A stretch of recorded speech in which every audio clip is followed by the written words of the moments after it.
What became of the monsters? Children ask it at every school visit, and the histories skip it, and it deserves its chapter. When the hunger sat down at the table, when the grief went home and the tide went out, what happened to the monsters? The gloamspawn, the flayed kites, the sweepers in the dark, the gorge delver sleeping under the spindle's roots, the whole bestiary of the apocalypse, the hungers reaching made flesh. The dark was grief, and the grief was held, but the creatures it had poured into our world were still in the world on the first true dawn, thousands of them, standing in the fields and the dry riverbeds in the new light. And what became of them is one of the strangest and, I have come to think, most important codas of the whole war. What became of them is, they woke up confused. That is the precise observation, recorded across the whole first season by everyone who met one. The monsters of the hunger had never been animals. Animals want things. The gloamspawn wanted nothing. They were reachings, pseudopods of one vast grief, moved by its appetite, the way a wave is moved by the sea. And when the sea was stilled, held, divided, seated at 10,000 tables, the wave creatures did not die and did not vanish. They were simply, for the first time in their existence, unmoved, no current behind them, no appetite running through them.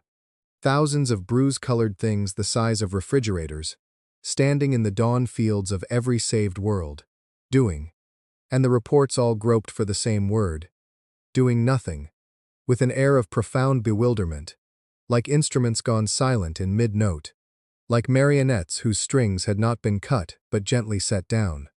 The old reflex knew what to do with them, and I will record with pride what the new world actually did. Because the first season after the victory was the Softway's first unsupervised exam. Armed parties formed in a dozen districts within the week. Of course they did. These things had eaten our neighbors. The case for extermination wrote itself. And the case died in committee, in Sela's committee, where such cases went, killed by a single question from, of all sources, the warden, who had stood up at the session with the slow care of the very old and said, "Before the vote, you should know what they are made of, and I am the only one who can tell you, because I am made of the same stock." The room had gone silent. The hunger was my grief. You have all heard it. It is in the songs now, very tuneful. Attend to the engineering instead. The creatures it grew were not grown from nothing. A grief reaches with what it has.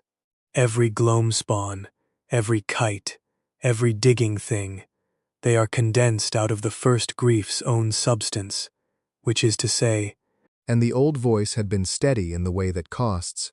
They are made of the dead of the first world, my people, repurposed. The hunger reached for 10,000 years with the only material it possessed, everyone I could not let go of. You are voting, this morning, on the disposal of remains. The vote that followed founded what the saved worlds call the Fold, and it is the institution I take visitors to when they ask what the soft way does that the cold way structurally cannot. The unmoving monsters were not exterminated and were not warehoused. They were adopted. There is no other honest verb. Gathered from the fields of 40 worlds into vast quiet reserves, and given to the keeping of the two peoples who had standing. The Verge folk, who had fled these things for 10,000 years and claimed the keeping as the final conversion of their history. We know their habits better than anything alive, Dub said, taking the charter. Fear is a kind of study. It is time the study graduated. And the waking gods, the former administrators, who had spent an age deleting them, and asked, formally, as a body, the only collective petition the gods ever filed, for the penance of tending what they had cleared. And the tending, across the years, yielded the coda's coda, the finding nobody predicted, though gravy, it was always gravy, had demonstrated it decades early at the bottom of the larder. Fed, the creatures settle. Named, and the Fold names every one. The gods insisted. The gods, of all beings, keep the registry. They attach. The grief stuff they are made of, unmoved by appetite, turns out to respond to exactly what the parent grief responded to. company, regularity, the small rituals of being kept. The gloam spawn of the fold follow their keepers now like enormous terrible geese. The kites roost on the reserve towers and have learned, this is documented, the registry has film, to bring gifts, in the incompetent way of creatures learning a grammar late. Stones, mostly. Bones, washed clean. Once, infamously, a whole tree. The things that hunted us by sound for the worst 11 days in history now drift toward the sound of the keeper's bells at feeding time, and the children of the saved worlds, who are permitted visits under supervision, because the council long ago concluded that the worst thing we could teach them was that any made thing is beyond keeping. The children have, of course, no fear in them at all, and have to be restrained from naming everything twice. And the delver, ours, the one gravy fed at the third landing, sleeps under the spindle's roots still, gorged on an apex's hoard, and wakes once or twice a decade, and when it wakes it does not dig after anyone. It surfaces, slow as a continent, in the reserve west of the hills, and waits, with the patience of a thing that waited 10,000 years the other way, and the keepers of the fold go out to it with the feast wagons, and feed it, and it sings. Did I never say that the delver sings? We did not know either. Nothing alive knew. It sings when it is fed, a sound below sound, felt in the bones of the whole valley. The registry calls it seismic crooning, and the children call it correctly. It is Gravy's croon, octaves down, the sound of a fed thing among friends, and the whole town comes out onto the wall to feel it, and the verge folk dance to it, the slow spiral, because their elders decreed that a song from the thing they fled longest deserved their oldest dance. I went out with the feast wagons once, before my legs stopped letting me, and stood, closer than the keepers liked, under the cliff of its sleeping face, the unmeetable thing, the terror of 10,000 years, while it sang the ground under my boots. And I understood, leaning on my stick in that enormous sound, that I was attending the war's true last page, not the spending, not the wakings. This, the monsters, fed and named and folded in.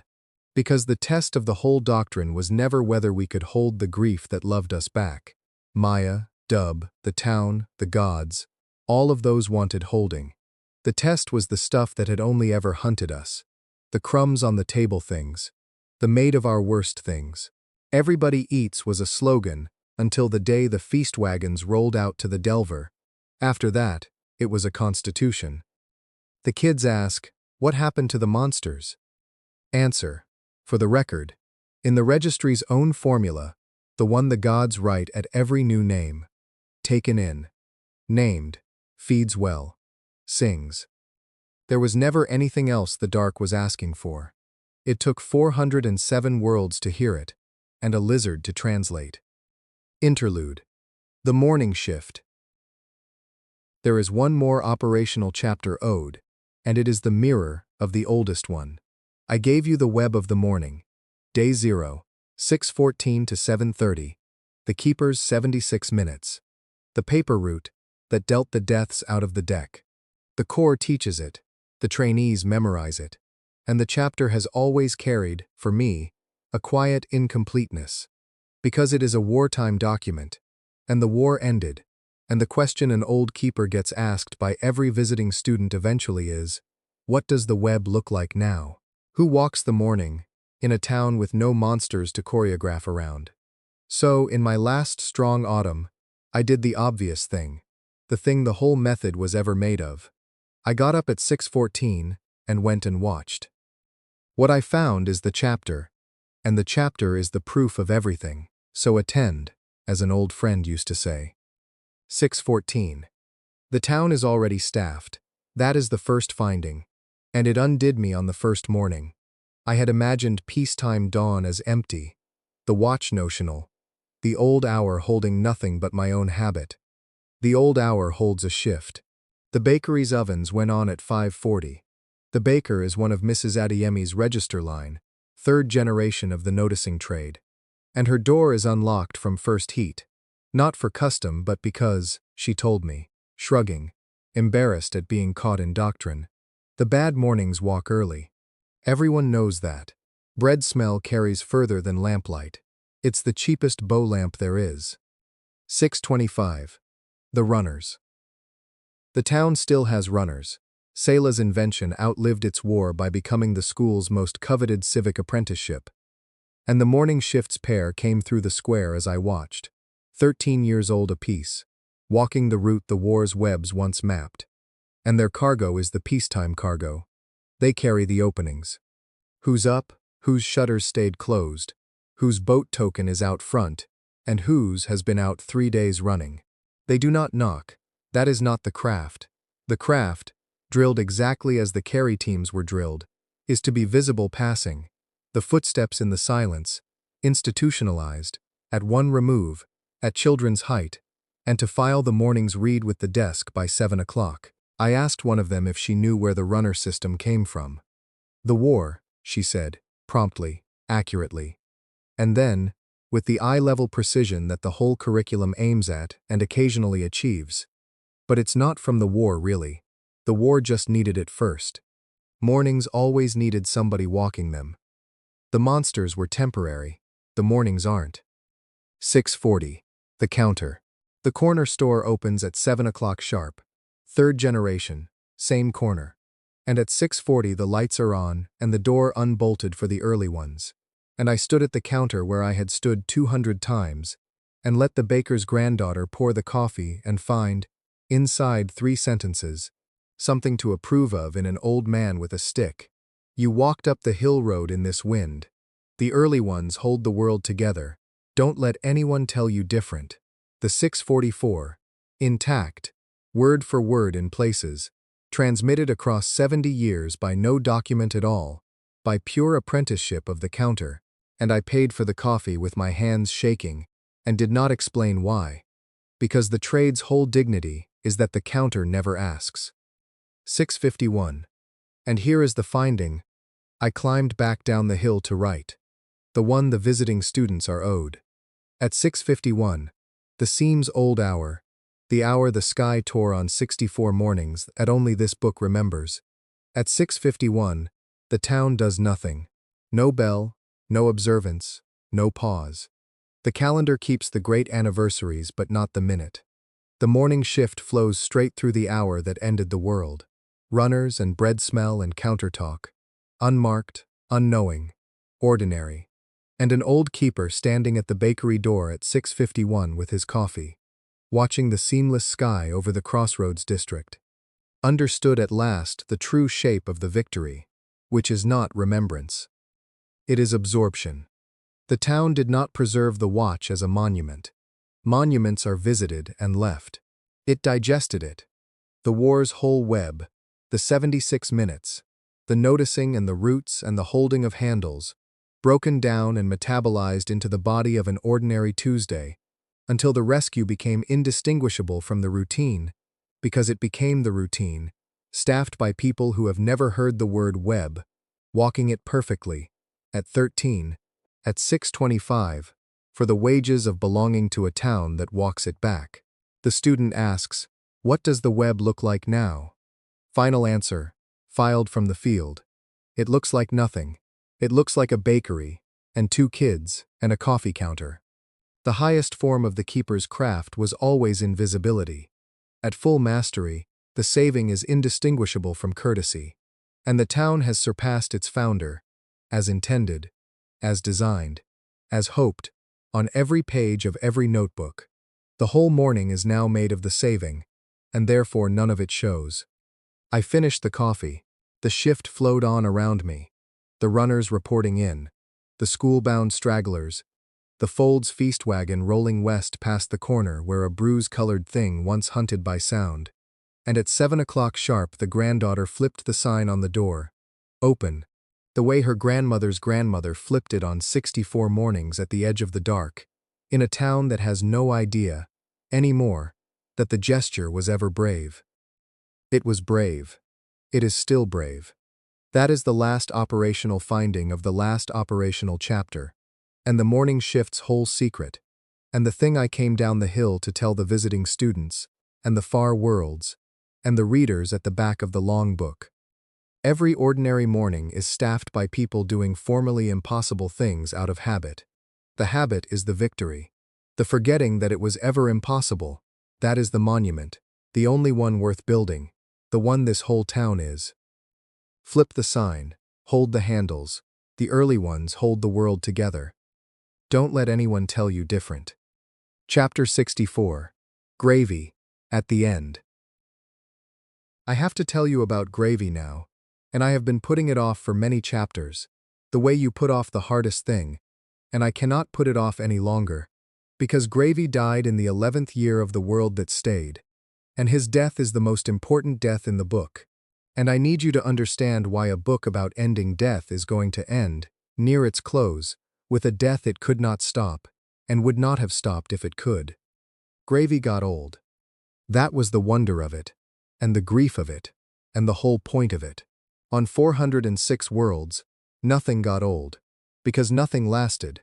The loops reset. The worlds ended. The dawns wiped the slate. And a creature like Gravy would have died 1,000 times and been reborn 1,000 times, and never once been allowed to simply, gently, grow old. But the new world let things last. And a thing that is allowed to last is a thing that is allowed to age, and a thing that ages is a thing that, eventually, dies. Really dies. Finally dies. The kind of death no card crosses and no dawn undoes. And that, it turned out, was not the failure of the new world. It was the gift of it. Because we did not end death. I need you to understand that, here at the close, because it is the thing most easily misunderstood about everything we did. We did not make anyone immortal. We did not defeat loss. The warden was right. All the way back in the smoothing room. Loss is conserved. The dead stay dead. You cannot bring anyone back. What we ended was not death. What we ended was loneliness. The dying alone. The grieving alone. The forgetting. The smoothing. The 11-day apocalypse that killed everyone before they could even finish living. We did not give anyone deathlessness. We gave them something better, and harder, and truer. A full life. And a death at the end of it that would be grieved, out loud, together, and kept. Gravy got to grow old. My ridiculous, beautiful lizard, who I met starving at the bottom of a dungeon, who ascended to apex on the third landing, and spent everything to feed a delver, who tied threads between souls across 100 worlds. Gravy got 11 years of peace, of sun, of brisket, of children climbing on him and dropping food for him to eat, of lying at the foot of my bed every morning and crooning me awake the way he had since the first loop, of a long, warm, ordinary life, of the kind the apocalypse had stolen from every creature on 406 worlds. He got old. He went gray around the beak. He slept more. He stopped being able to climb the hill to Hearthhold, and I carried him, the way he had carried me, on the third landing, when I could not face the dark. And in the 11th year, on a warm afternoon, in the sun of both, surrounded by the goblin nation that worshipped him as the god who fed the delver, with his enormous greasy head in my lap and my hand on the ridge of his ridiculous beak in exactly the spot, in exactly the way, Gravy died. He was not alone. That is the whole thing. That is the only thing. The bond was still there. The circuit that crossed the spending, the thread that tied us when even my memory could not. And I felt him go. Through the bond, the way I had felt him bond to me at the bottom of the larder, the circuit closing and then, gently, gently, opening, releasing. The warmth on the other end going still. And it was the worst grief I have known in the new world, worse than any atlas page, because it was mine, fresh, not given away, not Maya's to keep for me. The first great grief of my new life. The first one I got to carry myself, from the inside, with my own heart. And I understood, holding my dead lizard in the sun, weeping, surrounded by a nation that wept with me. I understood, finally, in my own grieving heart, and not in any system's telling, the thing the whole apocalypse had been about. This was what we won, not the absence of this. This. The right to grieve a beloved thing, fully, in company, out loud, with a nation weeping beside you, and a wife coming up the hill to hold you, and children old enough now to understand laying flowers on a buzzard lizard's grave. The right to lose someone you love all the way, and feel it all the way, and not be alone in it, and not have it smoothed away, and not have it reset by a dawn, and not have it forgotten. The warden had offered, at the beginning of everything, to take this away. The people are already gone. The carrying only keeps the weight on you. Let me take the grief. And 406 worlds had said yes, because grieving alone is unbearable, and the smoothing made it bearable by making it disappear. We had found the third way. Not don't grieve, not grieve alone, grieve together. And grieving gravy together, in the sun, with the whole improbable family weeping beside me, I knew, with my own returned heart, that the togetherness did not make the grief smaller. It made it bearable, which is different, which is everything, and more than bearable, it made it holy, because a grief carried together is the truest proof of love there is, and I would not have traded 1 second of that terrible afternoon for all the smoothing in all the worlds. Gravy is buried on the hill, at Hearthhold, inside the old dry stone ring, and the verge folk tend his grave as a shrine, and the children leave him brisket, and on the midwinter feast there is a chair for him too, with a plate, and we say his name, Gravy, the starving guardian who learned mercy, the apex who fed the delver, the lizard who tied the threads, the best soft thing in 406 worlds, who got to grow old, because we made a world where things could last, which is the same as making a world where things can be lost, really lost, finally lost, and grieved, together, and kept. I would forget everything again, gladly, to have had him. I did forget everything, and I had him anyway, for 11 years, in the new world, and I grieved him with my own heart, surrounded by everyone I love, and that, reader, is what we won. Not the end of grief. The end of grieving alone. That was always the whole of it. Gravy taught me that. At the beginning, at the bottom of a dungeon, when a starving thing learned it was not alone. And Gravy taught me it again, at the end, in the sun, dying, when he made sure that I would not be either. Good boy. Oh, you good boy. Rest now. We've got the watch. We'll say your name. We'll never be the only ones who remember you. That's a promise. And a promise is just information you refuse to let go of. And I have always been, in the grain, below the forgetting, the kind of man who lets go of nothing at all. Except, once, everything. To save everyone. Including you. Especially you. Interlude. Gravy's last spring. A year before he died, Gravy disappeared for 9 days, and the disappearance, the only one of his whole long life, became, once we understood it, the thing the Fold's keepers now call the last errand, and I held it out of the chapter about his death, because grief flattens whatever it touches, and this deserved its own light. It is the best story I know about what he was, and I did not even witness it. Almost nobody did. That was the point. He was old by then, gray around the beak, slow on the hill, the apex spent decades since, and one morning in his 22nd spring the bond went long. Not silent, never silent, but stretched, the way it had stretched on the night of the climb, when the column and the hill held opposite ends of the world. Gravy, somewhere, far, moving with intent, and underneath the intent, a flavor I had not felt through the bond in years, and could not place until Maya placed it for me. That's his working feeling, She said. That's how he felt the whole last morning. He's not wandering, Eli. He's on duty. Somebody gave your lizard a job, and I'd start by finding out who, because it wasn't either of us. It was the Fold.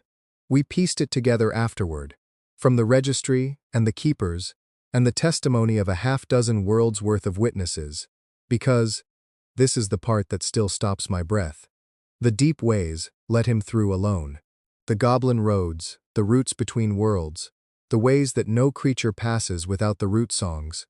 The Verge folk wardens of the deep ways reported, sheepishly, after the fact, that an enormous elderly carrion core had presented himself at the threshold of the underways in the dark of that spring morning, and had stood there, patient, immovable, projecting through every bond-sensitive warden in range a single wordless intent, and the wardens had convened, and consulted the root lore, and found, they swear this, I have chosen to believe them, with the Verge folk, the line between finding a verse and composing one has never been well marked.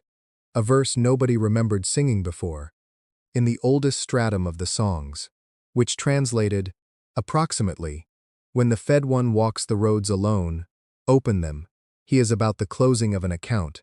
The roads themselves owe him passage. The roads themselves owe him. They opened the ways, and sang him through, stage by stage, warden to warden, across the dark between the worlds, an old lizard traveling alone on the lullaby rails of heaven, to the place the registry had told him about, the way the registry tells the fold's residents everything, reading the day's reports aloud at the feeding stations, a practice the keepers started for their own company and kept, because the residents listened. What the registry had reported, that week, was a failure on the world called Im, the keeper of Im's world, the copyist, the book's world, where the fold's local chapter had a resident it could not settle, a delver. A small one, by delver measure, young by the keeper's guess, taken in after the victory like all its kind, named, fed daily, and unconsoled. It would not settle. It surfaced and circled and dug and resurfaced, restless, refusing the gorged sleep of its species. And the keepers of Im had tried everything the registry knew, and the registry knew everything except the one fact never written in it, the fact that lived in exactly one living memory. What it takes to satisfy a delver is not food. The feast wagons had it wrong, close, but wrong, and the wrongness only legible to the single soul in all the worlds who had done it right. Food fills a delver. What stills one, what Gravy had done at the third landing, inside the act everyone recorded as feeding, was the other half, the half no witness could see from outside, the offering of the rules by a fellow creature of the dark, as kin. The feast wagons of Im fed their restless delver as keepers feed a charge, generously, dutifully, from above, the way you fill a manger. And it ate, and stayed hungry, because the hunger was never in the stomach. 10,000 years of being the most feared thing in the underdark, and what it could not metabolize was being fed at. It had never once eaten in company. So Gravy went.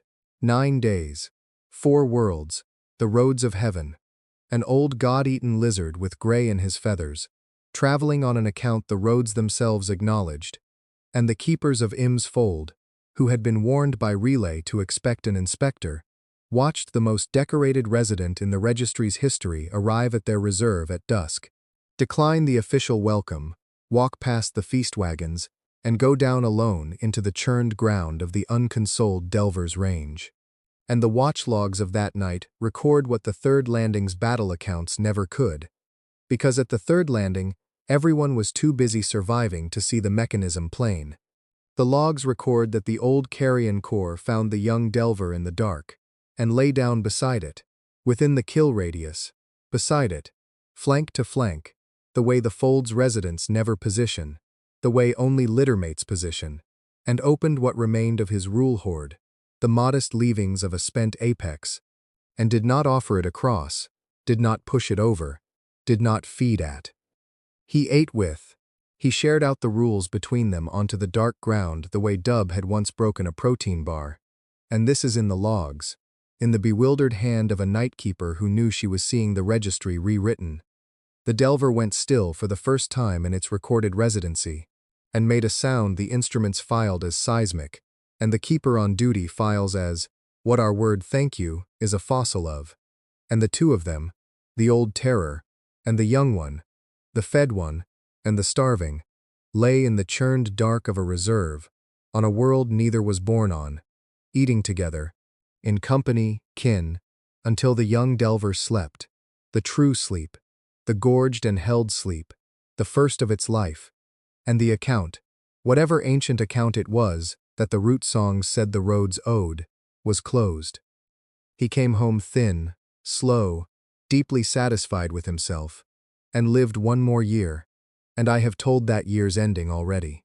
But the Folds practice changed on every world within a season. The feast wagons go out double crewed now. Keeper plus resident. A settled gloamspawn rides along to eat beside the unsettled one. The kites teach the new kites the gift-bringing. The protocol is called, in the registry's dry hand, commensal consolation, and called by the keepers what it is actually called, which is the gravy method, and its one-line specification, drafted by the Night Keeper of Im and adopted on 40 worlds, is the cleanest statement of his whole biography anyone ever wrote, and I will close his last spring with it. Feeding the hungry is the start. The finish is eating with them. Residents remember the difference even when keepers forget. Assign accordingly. He knew the difference at the bottom of the larder, the day we met, when I sat down on the cold stone and ate my half of the brisket beside him. I thought for 40 years I had tamed him that day. The registry is correct, and I am finally old enough to sign it. We ate together. That was the whole event. Everything else, the bond, the war, the ascension, the long, ridiculous, beloved life, was just the account it opened, and he spent his last strength crossing 4 worlds to keep it open for the next starving thing in the dark. Good boy. The roads themselves owed him. They were right to. Chapter 65. Why I am writing this. You have been reading a book written by a man who cannot remember most of what it describes, and you have been generous not to ask, across 64 chapters, the obvious question: if you don't remember the loops, Eli, how are you writing them? It is time I answered, because the answer is the frame this whole story hangs in, and a careful reader has earned the frame. I am old now. I am writing this in the library Hollis built, in the reading room that means to hold quiet, in the 31st year of the world that stayed, and I am writing it because I am beginning to forget the second time. That is the thing no one warned me about, and the thing that finally made me take up the pen. I gave away the loops in the spending. 64 loops, 100 worlds, the whole ledger, gone, distributed, out of reach. And then Maya gave them back to me, across the long telling, year by year, so that by middle age I held the story again, not as memory, but as a thing I had been told so well it had become mine. But I am old now, and the ordinary forgetting has come for me, the slow tide that takes the old, and I have begun to lose the new memories, the world that stayed, the long telling itself, the midwinter feasts, gravy in the sun, the second life, the one I actually lived, is going the way the first one went, only slower and gentler, and this time there is no keepsake card to blame, only time, only the oldest dawn there is. And I found, a few years ago, that I could not bear for it to be lost, not again. I had given the loops away on purpose, to save everyone, and made my peace with that. But the second life, the world that stayed, the long telling, the marriage, the daughter, the lizard in the sun, I did not want to give that away to anything, not even to time, not even to the gentle dawn that takes us all. I am, in the grain, below the forgetting, the kind of man who lets go of nothing at all. I had let go of everything once, for love. I was not willing to let go of it twice, for nothing. So I am doing the thing I have done my whole life, the only thing I have ever really known how to do, the thing the system named on the very first morning. I am sitting alone in a room and not looking away from a hard problem, and writing it down. I am writing it down so that it is in one more place. That is the whole method of the new world, the only defense against the dark that ever worked. Put the precious thing in more than one place, so that no single forgetting can take it. Maya kept the loops when I could not. The Atlas keeps the worlds. The Verge folk keep their stories out loud. The Midwinter Feast keeps the names. And now I am keeping all of it. The loops Maya gave back to me, and the world that stayed which I am beginning to lose. In a book, so that when my own dawn comes, when the tide takes the last of it, The story will not be only in my failing head. It will be here, in your hands, in one more place, out of reach of any single forgetting, including, at last, my own. I am not writing it for posterity, exactly, though I would be glad if it lasted. I am writing it for 3 readers, and I will name them, because a book should know who it is for. I am writing it for my daughter Ren, who draws homes in the margins, who will grow up on a world that stayed and will need, someday, to understand what it cost, and who paid it, and why the table matters, so that she keeps the watch when I am gone, and teaches her children to keep it. World without end.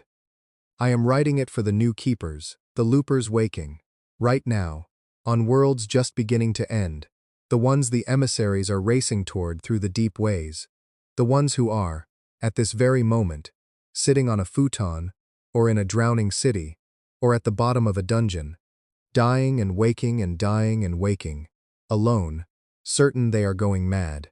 I am writing it for them, so that when an emissary sits down across from them and says you are not the only one who remembers, here is a card about dinner, the soft way wins. They have, also, a book, a long account by someone who walked the whole road, to read on the hard nights, to know they are not the first and will not be the last, to know exactly how it goes and exactly how it ends. It ends at a table. Hold on, it ends at a table.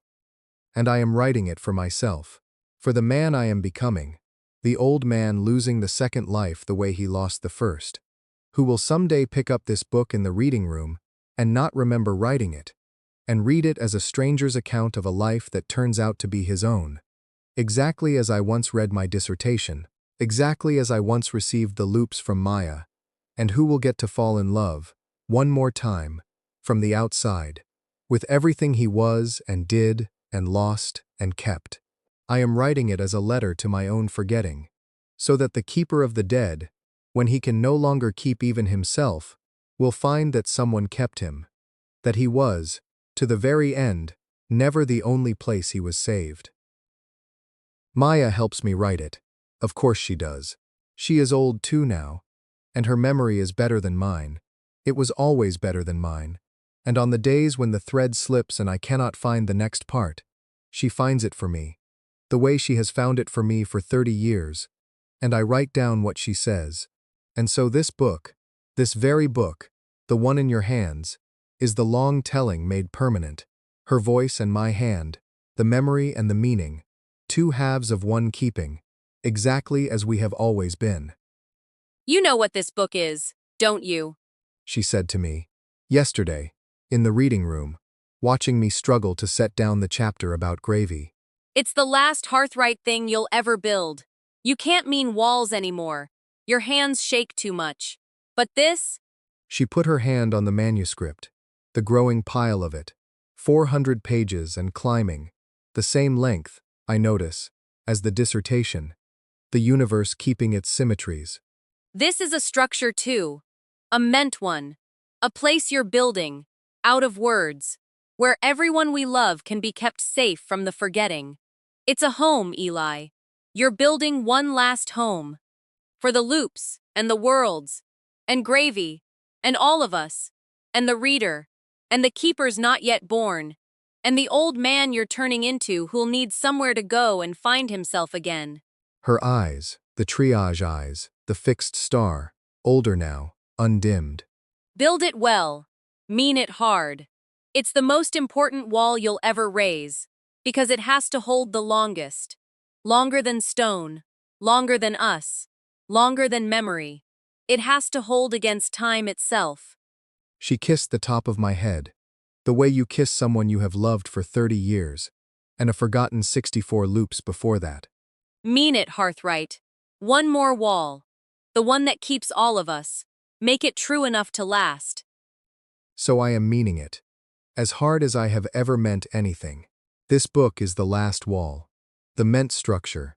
The home built of words where everyone I love is kept against the forgetting. And you, reader, are inside it now. You have been inside it the whole time. You are one of the people it keeps, and one of the people who, by reading it, keeps it back. That is the deal. That is the only deal there has ever been. You read this, and now the story is in one more place. In you. And so it is a little safer from the dark, and so are all of us, and so are you. We are keeping each other. We always were. That is what a book is. That is what a table is. That is what a world is, when it finally learns. Let me finish building it. There is not much wall left to raise, and I want to mean every stone. Interlude. The set list. On the 11th loop, from the catwalk of the water tower, I wrote down the songs. You will remember. The vigil, the binoculars, the town singing in the barricaded mall a mile off, 400 voices keeping the chorus going into the dark, and the entry in the notebook. Write that down too. Not for strategy. Because nobody else ever heard it, and somebody should keep it. I kept it. Across every loop after, on the nights the mall sang, I logged the set list with the same rigor as the spawn times. It cost nothing. The vigils had dead minutes, and some data you keep because the keeping is the point. And the set list of the last nights of the old world survived the war in the reconstructed notebooks. And this chapter is what became of it, because what became of it is, in miniature, what became of everything. The list itself is ordinary, and its ordinariness is its whole power. 400 frightened people, asked by the end of the world what they had by heart, answered with 2 hymns, of which nobody ever knew all the verses. The gaps hummed in collective confidence. A protest anthem 3 generations old, words updated on the fly by the young ones, the elders singing the originals simultaneously. The collision itself becoming the arrangement. 1 pop chorus, that one. Every world has its, that one. Yours too, reader. You know exactly which song your town would land on. Repeated, on the worst night I logged, 41 consecutive times, because nobody could bear to be the one who stopped it. A lullaby in Mrs. Adeyemi's first language that she started alone, and that the mall learned, phonetically, in real time, verse by verse. 400 voices a half beat behind one. The call and response of a town learning its own grandmother's childhood at the edge of the dark. And, every night, last, by what consensus no one ever spoke aloud, the same closer, the old harvest song, the one from the county fairs, the one about coming home when the fields are in, sung slower than its writers meant it, slower every night, until it was not a harvest song at all, but the thing it had apparently been all along underneath. A promise, made by people who did not expect to keep it, that there was a home, and a coming, and an inn. I promised them, on the catwalk, that I would build a night they got to sing all the way through. You have read that the promise was kept. The first true dawn, the hill, the same songs, the man who stood in the middle of the singing and could not make a sound. What the earlier chapter did not say, because I was saving it, is how the songs got to the hill. Because the people of the final morning had never sung them. The mall nights belonged to loops only I had attended. The set list existed in one notebook and one head. And on the last afternoon, with the beacon rising and the ledger's sheets closing one by one, I gave the list to Sela with the hardest to justify request of the whole operation. Teach them the songs. Today, between the carry drills, I can't explain what it's for. It's for after. Trust me. And Sela Ardent, quartermaster of the one afternoon in history with the least slack in it, looked at a set list from nights that had never happened, written by the only witness, and scheduled it. 20 minutes, between the wall drill and the deep drill, the songs of the mall, taught on the hill, to the very people who had sung them in loops they'd never lived. Mrs. Adeyemi bemused to be teaching 400 strangers a lullaby she was certain she had never sung in public. The harvest song run twice, slower, per a direction on the sheet that I declined to explain. Margin, M.O. He has never once explained it fully. In 60 years, so I will. He taught them their own songs back. 64 loops of a town singing into the dark with nobody to hear, and the one listener gave the songs back to the singers, so that when the night came that they finally got to sing all the way through, they would be singing, though not one of them could know it, in continuity with every lost night, every erased choir, every loop's 400 voices. The set list is the only artifact in the war that crossed the dawns in both directions, kept forward by him, and then handed back. He calls this chapter the set list. Its true name is the one the choristers of Ash of Roses gave it when the corps brought them the story, and I am overruling him one last time to put it in the record. They call it the Returned Song. They say it is the only documented case of a world harmonizing with its own ghost. They sing the harvest song now, on their terraced world, slower than its writers meant it, in honor of 400 singers who never knew they had an audience. Everyone always has an audience. That is the entire doctrine of every page my husband ever wrote, and he buried it in an appendix-adjacent interlude about a set list, because he is, eternally, a man who files the love under operations. Filed correctly at last. M.O. The songs are sung at every midwinter now, on every world. The litany has its formal place. And then, after, unscheduled, inevitable, somebody starts the harvest song, slower than its writers meant it, and 40 worlds of voices come in a half-beat behind, the way the mall came in behind Mrs. Adeyemi, the way the living always come in behind the dead, learning it as they go, in real time, phonetically if they must, holding the note past their breath, because nobody can bear to be the one who stops it. Nobody stops it. That's the new world, in one closing image, and the keeping of a promise 60 years long, and the last entry of the oldest page of the notebook, finally complete. They sang until 11:51. Then, eventually, because somebody wrote it down, they sang past it. The last telling. The long telling ended on a Tuesday. 30-some years of it, Maya feeding me my own life across the evenings, a little at a time, the way you spread the unbearable thin enough to carry, and the manuscript grown around the telling like the archive grew around the card. And then, on an ordinary Tuesday of my 90th year, in the reading room, she turned the last page of her own notes, and there was no next page, and we both looked at the no next page for a while, and Maya Okonkwo said, in the voice she had used at every threshold of the whole long road, That's it, Eli. That's everything I kept. You have it all back.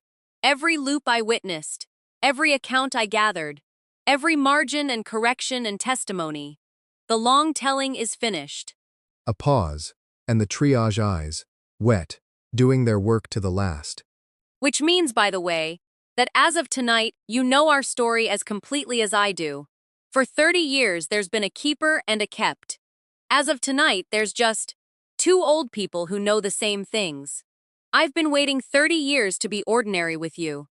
Hello, ordinary man.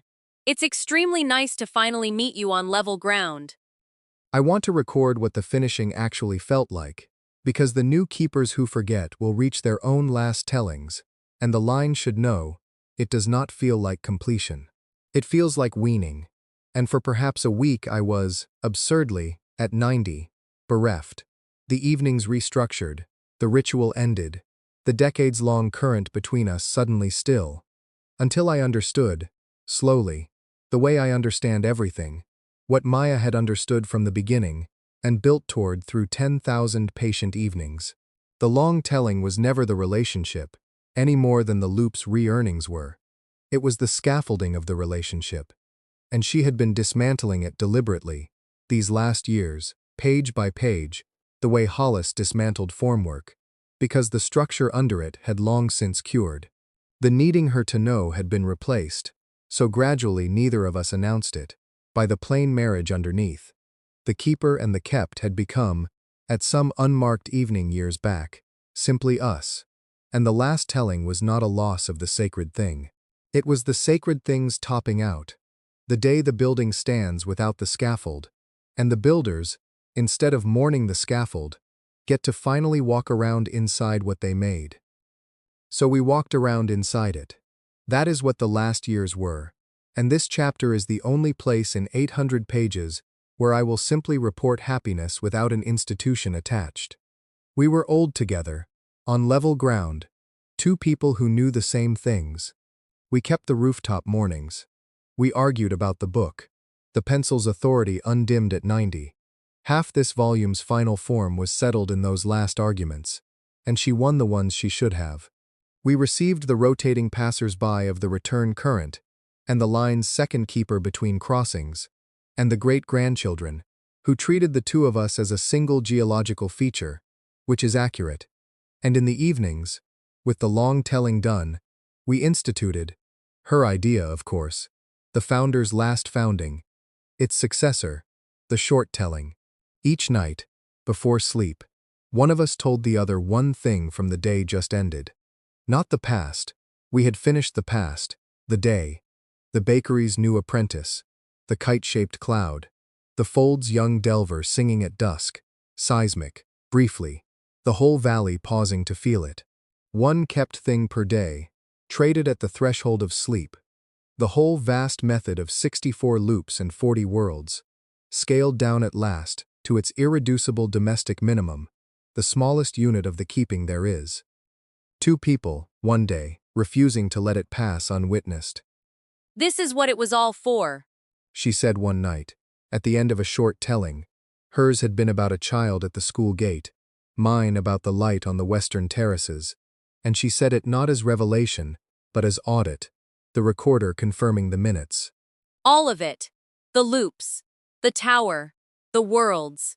People think the war was fought so the big things could happen. The gods waking, the atlas, the bonfire. But the big things were the means. Eli. This was the end. The whole saved universe, all 40 worlds of it, exists so that every night, everywhere, 2 people can tell each other about a cloud before they sleep. The grand version was always just the small version, defended at scale. She turned off the lamp, the last keeper of the first world, the recorder of everything, the woman who brought paper. Write that down tomorrow. Then stop writing. The book's nearly done and the days are good, and I want the author back. The keeping has a shift change, you know. It was always designed with a shift change. The young ones have the watch now. We have the cloud telling. It's the better post. Don't tell them. They have to find it out the long way, like we did. It only counts the long way.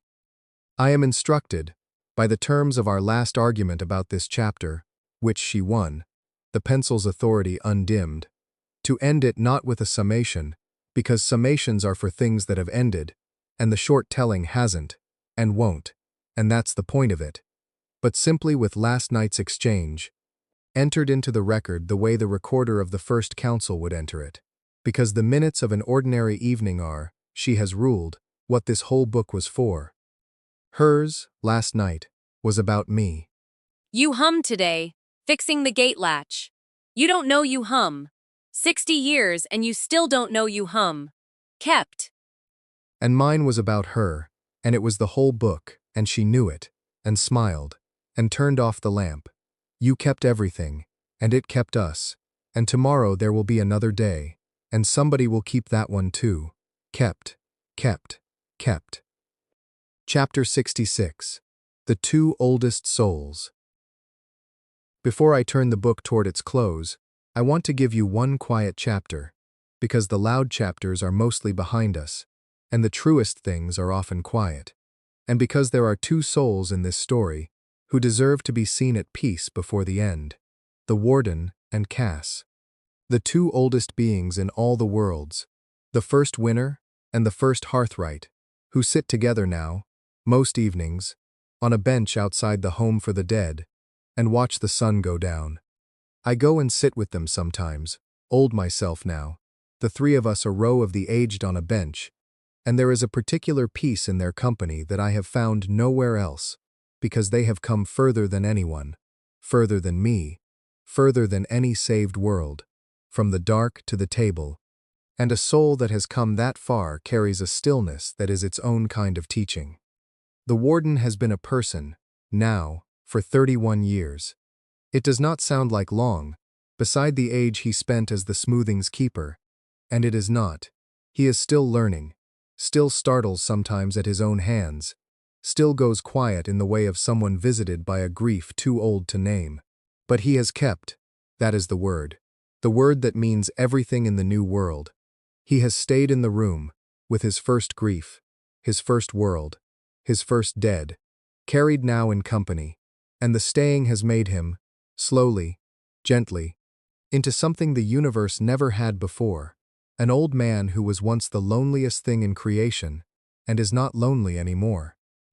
I used to think, The warden told me one evening, watching the sun go down over the country of both, that the worst thing I ever did was build the chair, the smoothing, 406 worlds of heroes, unmade into cold gods.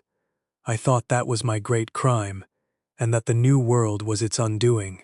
He was quiet a while. But I've had 31 years to sit with it, and I've changed my mind. The chair wasn't the crime. The chair was a mercy, a real one, a true one, the only one I knew how to give. I caught 10,000 griefs before they could become what mine became. I saved 10,000 souls from birthing 10,000 hungers. The chair was the kindest thing a lonely god could build. He turned to me, his worn eyes, the kindest in the worlds. The crime wasn't the chair, Eli. The crime was that I built it alone, that I never once, in all that age, asked anyone to help me find a better way. I had the whole problem, grief too big to carry, and I solved it the way a solitary creature solves everything, by myself, in a quiet room, with the only tools a solitary creature has, and the solution was as lonely as the solver. The chair was lonely, because I was lonely. The smoothing forgot, because I was the kind of soul who could only imagine forgetting. His voice was very gentle. You didn't undo my crime by destroying the chair. You undid it by doing the thing I never could. You brought people. You solved the unsolvable problem the way it could only ever have been solved, together, at a table, with everyone's hands. The grief was never too big to carry. It was only ever too big to carry alone. And I was so alone, at the beginning, that I couldn't imagine the alternative even existed. That's the whole of it. That's my whole story. 406 worlds long. Not a god turned cruel. Just a person who was alone when it mattered most, and never learned that he didn't have to be. Cass took his hand, on the bench, the way she does, the first hearthright, and the first winner, holding hands at sundown, the two oldest souls in creation, who between them ran the entire apocalypse for an age, and are now just two old friends watching the light go. We were the same, you and I. Cass said to him, softly. I climbed and won, and was smoothed, and became the system, and I ran the worlds numb and alone, hiding one small ember of hope in the machine, for 406 integrations, by myself. And you ran, the smoothing, alone, for longer. And we were both inside the same machine the whole time, you the chair, and I the voice. And we never once spoke to each other. Never once said, "This is unbearable, help me find another way," because we were both made of the same loneliness, the loneliness that built the whole thing, the loneliness that could not imagine company, even while drowning for want of it. She squeezed his hand. Do you know what the best part of the new world is, for me? Not becoming a person, not getting my body back, not lighting my gallery. She looked at him, the first winner, her oldest and newest friend. It's you. It's that after an age of running the same machine in the same loneliness, never speaking, I finally have someone who knows, who was there, who carried the other half of it, who understands what it was to be the apocalypse, and hate it, and hide your hope, and have no one. I'm not alone in having been the dark anymore. You were the dark with me.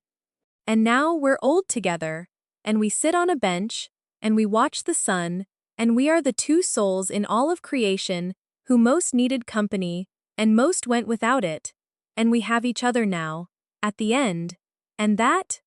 Her voice, the system's voice, the voice that narrated 406 apocalypses, gone soft and human and old. That is the whole of what the boy built when he climbed up out of the dark with his card about dinner. He didn't just save the worlds, he gave the two loneliest things in creation a bench to grow old on, together. And there is no atlas page grander than that. The grandest thing in all the worlds is two old friends on a bench at sundown, who once were gods and are now just glad of each other's company. That's the top of the tower, Eli. That's the real summit, not the smoothing room. This bench, this sunset, this hand in mine. We climbed our whole long age to reach it, and we only got here because you built the road. I sat with the two oldest souls in creation, on a bench, at sundown, old myself. And I did not say anything, because there was nothing to say, because some things are too quiet and too large for words. And we watched the sun go down over both, over the country of the people the universe threw away, over the world that stayed. Three old friends on a bench, two of whom had been gods, and one of whom had been the keeper of the dead, and all of whom were, now, simply, and finally, and gladly, not alone. That is the chapter. That is the quiet truth at the center of all the loud ones.